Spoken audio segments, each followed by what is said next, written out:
Congresswoman Dean, let me show you some more of what's happening out there in these town halls. In the interest of your people in Eastern Washington, what is your line in the sand? I understand this room is different than the rest of Eastern Washington, but you guys, you are. So I think, and I'm not saying you're being, I'm not saying you're being disingenuous in your heart of hearts, but you have a perception that America is spiraling to some kind of a constitutional crisis. Yeah.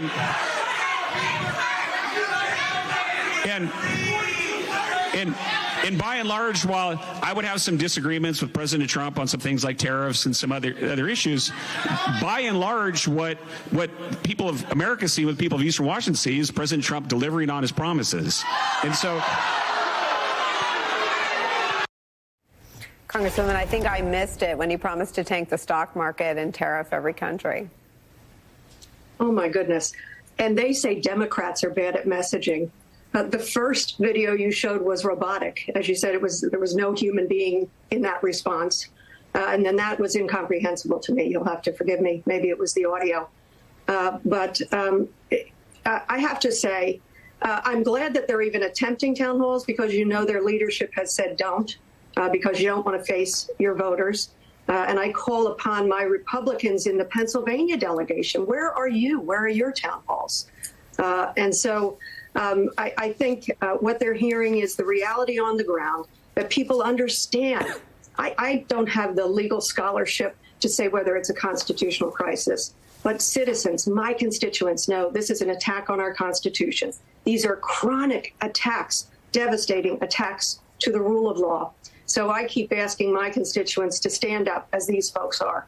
I've done 2 town halls, Nicolle, in the last several weeks, both of them from D.C. because we were in session so long, telephone town halls, where people simply wanted to hear from their representative. After all, we are the representative closest to the ground as elected members of Congress, unlike senators. And so I feel a responsibility to have town halls. I will have an in-person town hall at my next district work week. And I know it's not going to be easy, but I have to do it. I feel an obligation to do it, to call out the lawlessness of Donald Trump and Elon Musk, to let them know that we are working what I call the 4 C's. In the courts, to go against this attack on the Constitution and the rule of law. We are working in Congress. You saw us last week stand up in the House very unified against this dirty CR. Don't let anybody say it was a clean CR. I call on number 3, citizens, the courage of citizens, the engagement I'm seeing in my district. And finally, I think every one of us has to call out the appalling silence of my Republican colleagues who won't even try a town hall, who have literally said to me in private, I say, you don't believe in what Donald Trump's doing? You are rolling your eyes at it. Why do you vote the way you do? Well, if I didn't, I'd have a primary. And I said, it's worth it to you? I don't know how you stand doing this job if you're not doing it for the values that you embody. I mean, you raised such an interesting point about a vacuum that's been created. I want to hear more about the calls you're getting. And I want to, someone who's filling the vacuum is with us as well. I want to ask David Jolly about the town hall he's going to be participating in. I have to sneak in a quick break first. We'll have that conversation next. David Jolly, tell us what you're up to.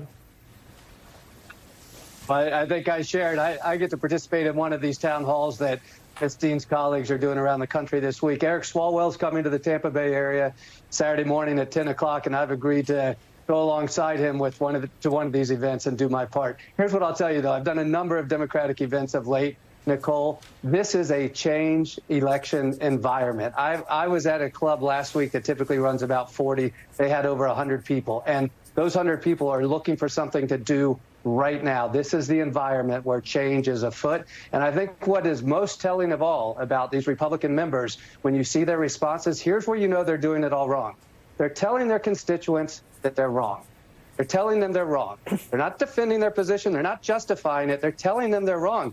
And to be fair, if Leader Schumer got one thing a little wrong this last week, Leader Schumer's telling his base, you're wrong. I know better. That doesn't work. That's a lived experience for me from the Tea Party through the Trump years as a Republican, where we were trying to hold back the tide. You can't hold back that tide. This is a change election this cycle. I mean, Congresswoman, we've been talking about that here at the table in the break. I mean, Angelo Carasone calls it narrative dominance. Trump has been able to seize narrative dominance for the better part of 8 years, at least on the right. But he's never tried to defy the lived experience of his own MAGA voters. And to say that everything's fine is to defy what is happening at the grocery store, at school drop-off, and in these cities and towns and communities that are going to be absolutely bludgeoned on April 2nd by the tariffs. Oh, I think you're right. And David, I want to join you in some of these town halls. I volunteer to be a part of it with you. Thank you for doing that, for the conversation that it will bring to constituents and voters who desperately want to be engaged, want to be heard, want to understand what's going on. Yes, you know, Donald Trump, he thinks he's a big man. He tries to show himself as a very big man. But actually what voters are seeing, even those who voted for him, are seeing a man of very small actions, like the pettiness of removing the details from people who are at risk. He's a very small man in that he ran on bringing down the price of eggs, bringing down your cost of living. He was going to solve Ukraine in the first day. He didn't run to have Elon Musk run things. That's not what voters voted for. He's supposed to be such a strong man, and yet he's so weak. He offers surrender of Ukraine, and he offers it up to Mr. Putin. I hope somebody, and David, I'm sure you're paying attention to this, there have been a series of Fridays that have been so beyond the pale. In the Oval Office with Mr. Zelensky, February the 28th, beyond the pale. And then last Friday was the breaking point for me. The speech in the DOJ in the Great Hall. By the way, where were the rank and file? I don't believe they were there. These are beyond the pale breaks with the American public and breaks with what it is to be president of the United States and to be a leader of the American people. Congresswoman, we love getting to talk to you. Thank you so much for joining us today.